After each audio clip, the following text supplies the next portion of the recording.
Saya sudah berkolaborasi dengan berbagai orang dan berbagai institusi.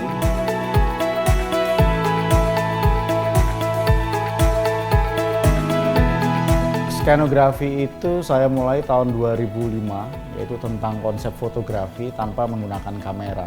Saya membuat suatu instalasi objek kecil yang kemudian saya letakkan di mesin scanner. Dan mesin scanner yang saya gunakan adalah mesin scanner yang biasa digunakan di rumah maupun di kantor, ukuran A4.